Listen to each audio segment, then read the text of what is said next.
ओम शांति। आज है 4 दिसंबर 2021 की। प्यारे प्यारे बाबा की प्यारे प्यारे बच्चों के लिए प्रातः मुरली हम मधुबन से बाबा ने भेजी है।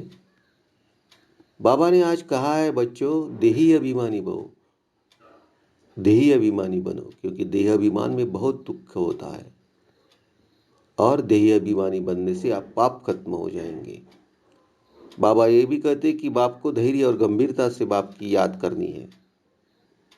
बाबा कहती है बच्चों को योग का चिंतन लगना चाहिए कि हम योग कैसे करें। बाबा कहते हैं देह अभिमान तोड़ना माना मरना है। बाबा कहते हैं याद से आप पतित से पावन हो जाएंगे। बाबा कहते हैं ये बना बनाया ड्रामा है, विनाश तो सब होने वाले हैं। बाबा कहते विश्व का मालिक बनेंगे तो थोड़े ही बनेंगे, इसलिए बाबा वैसे सिलेक्शन ही करते हैं और थोड़े ही पास हो जाते हैं।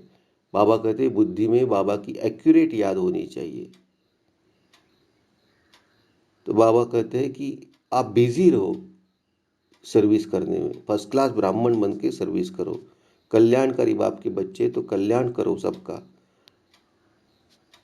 और अकाल मूर्त बाबा ने होने को कहा है। हम अकाल मूर्त यानी आत्मक स्थिति पे ध्यान देना है, देह अभिमान छोड़ना है। और बाबा कहते हैं कि बार बार वही फील मत करो, नहीं तो फाइनल में आप फेल हो जाते। तो बाबा ने अच्छे अच्छे पॉइंट्स दिए हैं, वरदान दिए हैं, रत्न दिए हैं।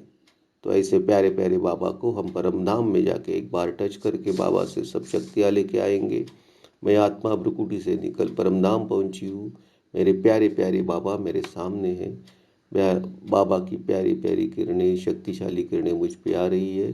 सब शक्ति की किरणें मैं लेके फिर वापस इस साकारी दुनिया में, साकारी भ्रुकुटी में मेरे शरीर के मैं विराजमान होती हूँ। बाबा का हाथ हमारे सर के ऊपर ऐसे अनुभव करके हम थोड़ी देर शांति में बैठते हैं और टोटल मुरली बाबा की देखते हैं। बाबा कहते बच्चे मिलेगा, ज्ञान धारण कर दान करेंगे कहता है। इसलिए कहते बाबा कहते देही अभिमानी बनो, और देही अभिमानी बनने से बाबा कहते पाप खत्म होंगे। आगे बाबा प्रश्न करते कि सतयुग में साहूकारी पद किन बच्चों को मिलेगा। तो बाबा उसका उत्तर भी देते। बाबा बच्चों को कुछ भी तकलीफ नहीं कभी देते, आंसर भी वही देते, लेकिन फिर भी हमें दिल में सोचना है इस क्वेश्चन का आंसर कि कौन बच्चों को साहूकारी पद मिलेगा। तो बाबा कहते ज्ञान की धारणा पर मिलेगा। ज्ञान धारण कर दान करेंगे तो एवर वेल्दी बनेंगे। बाबा कहते पढ़ाई पढ़नी है और पढ़ानी है। और बाबा कहते विश्वराजन बनने के लिए बहुत रॉयल सर्विस करनी है, खामियां निकाल देनी है, और बाबा को धैर्यता से और गंभीरता से याद करना है। बाबा सतयुग के बारे में कहते, बाबा कहते सतयुग में सुख की दुनिया है और वो 16 कला संपूर्ण दुनिया है। बाबा कहते देह अभिमान दुख देता है और आत्मा अभिमान बाप को याद करने की शक्ति देता है। देही अभिमानी की प्रैक्टिस करनी है तो विकार उसमें दान करने हैं। बाबा कहते बच्चों को योग का चिंतन लगना चाहिए, कैसे हम योग करें, क्या करें। बाबा कहते देह अभिमान तोड़ना माना मरना है, जीते जी मरना है।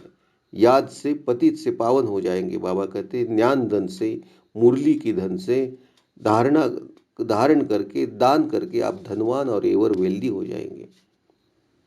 बाबा मिडल में कलरफुल मुरली में फर्स्ट पॉइंट में कहते बच्चों मनुष्यों को आप जब समझाते तो आप समझाते में कहते कि याद से ही आप बाबा की याद से ही आप सत्व प्रदान बनेंगे, पवित्र बनेंगे। और आगे आप बच्चों मनुष्यों को समझाते कि ज्ञान धन से ही साहूकार बनेंगे आप सतयुग में। बाबा कहते कि ये बना बनाया ड्रामा है, विनाश तो सबका होने वाला है, सब मरेंगे, कौन किसकी मिट्टी उठाएंगे। बाबा बीच में हमें प्यारे प्यारे बच्चों के लिए गीत भी गाते हैं, धीरज धर मनुआ। बाबा हम बच्चों को कहते हैं धीरज धर, आपके सतयुग के दिन, सुख के दिन आने वाले हैं। बाबा कहते भक्ति में आप बेसमझी से कहते कि और बाप से सेंसिबल, बाप हमको सेंसिबल बनाते हैं। भक्ति जो हम करते हैं तो बेसमझी से करते हैं और बाप हमको सेंसिबल बनाते हैं। बाबा कहते घड़ी घड़ी ये चित्र दिखाने चाहिए और उस पर सर्विस करनी है। बाबा कहते चित्र शिव बाबा ब्रह्मा द्वारा हमें ब्राह्मण धर्म स्थापन करते हैं और वह ब्रह्मा को ही हम नेक्स्ट गॉड कहते हैं। बाबा कहते जिनको करनी सर्विस है वो सर्विस पे भागते जाएंगे, उनके दिल में रहेगा कैसे सर्विस करूं, क्या करूं। और बाबा कहते ज्ञान लेना है तो दान भी करना है। बाबा कहते थोड़ों को विश्व का मालिक बनाना है, तो इसीलिए थोड़े ही पास हो गए इस पर एग्ज़ाम में, क्योंकि जैसे गवर्नमेंट के एग्ज़ाम में जो थोड़े ही पास होते हैं क्योंकि उनको सर्विस देना पड़ता है, इधर तो बाबा हमको विश्व का मालिक बनाते हैं। बाबा कहते कि बुद्धि में बाबा की एक्यूरेट याद होनी चाहिए। आगे बाबा कहते कि बहुत बच्चे ऐसे जो समझते कि हम शिव बाबा से योग लगाए ब्रह्मा को छोड़ दे, परंतु शिव बाबा से सुनेंगे कैसे। कहते हैं हमारा ब्रह्मा बाबा के साथ कोई कनेक्शन नहीं, ज्ञान तो इन द्वारा ही लेना पड़ेगा ना। बाबा कहते हैं कि जो घर बैठकर पुरुषार्थ करे कर्मातीत अवस्था को पाने का, तो हो सकता है मुक्ति में जाए, जीवन मुक्ति में जा न सके। ज्ञान धन धारण कर और दान करेंगे तो धनवान बनेंगे, नहीं तो एवर वेल्दी कैसे बनेंगे। मुरली का भी आधार जरूर लेना पड़े, पढ़ाई तो पढ़नी है ना। आगे बाबा कहते पुरानी दुनिया का विनाश भी होना है, गाया हुआ है राम गयो रावण गयो, कोई भी जाएगा परंतु बच्चों को दुख नहीं हो सकता। तुम जानते हो यह बना बनाया ड्रामा है, सबको विनाश तो होना ही है। बाबा कहते बाप तो है ही कल्याणकारी, कई बच्चे तो बहुतों का और ही कल्याण करते रहते हैं, जिनकी कुछ भावना भी होती है यहाँ के लिए उनकी भावना भी उड़ा देते हैं, ऐसे ऐसे विकर्म भी करते हैं, भूतों की प्रवेशता होती है ना, इसलिए गायन भी है सदगुरु के निंदक ठौर न पाए। बाबा कहते दिन प्रतिदिन ब्रह्मा का साक्षात्कार घर बैठे बहुतों को होता है, वृद्धि होती जाएगी। साक्षात्कार भी परमपिता परमात्मा के सिवा कोई और नहीं कर सकता। बाबा कहती कि कईयों में खमियां भी रहती है, नाम रूप में फंसते रहते, फिर शिक्षा देकर सुधारा जाता है, नाम रूप में कभी नहीं फंसना चाहिए।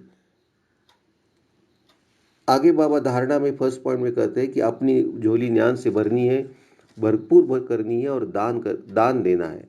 बाबा कहते हैं इस धंधे में बहुत बिजी रहना है, फर्स्ट क्लास ब्राह्मण बनना है। बाबा धारणा में सेकंड पॉइंट में कहते हैं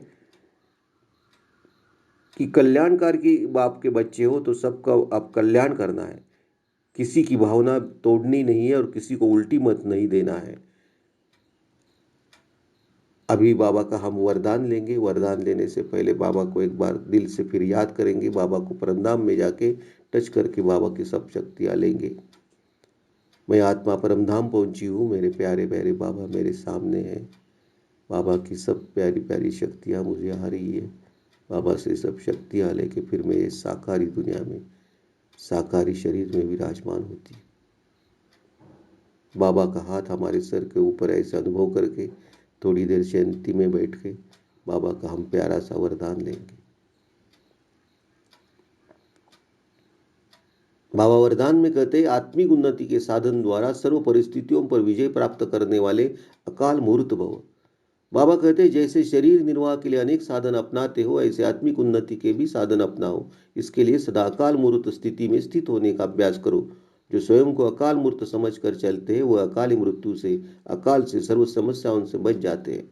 मानसिक चिंताएं, मानसिक परिस्थितियों को हटाने के लिए सिर्फ अपने पुराने शरीर के भान को मिटाते जाओ।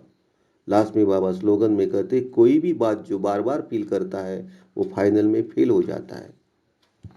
तो बाबा ने आज हमें अच्छे अच्छे पॉइंट्स बताए, वरदान दिए हैं, सब वरदान हमें धारण करने हैं और बाबा को दिल से प्यार से याद करना है। बाबा ने जो कहा है हमें देही अभिमानी बनना है, तो देही अभिमानी बन के बाबा को याद करेंगे तो सब हमारे विकर्म विनाश हो जाएंगे। चलो हम बाबा को प्यार से याद करते हैं। मेरा बाबा मीठा बाबा प्यारा बाबा, मेरा बाबा मीठा बाबा प्यारा बाबा। ओम शांति।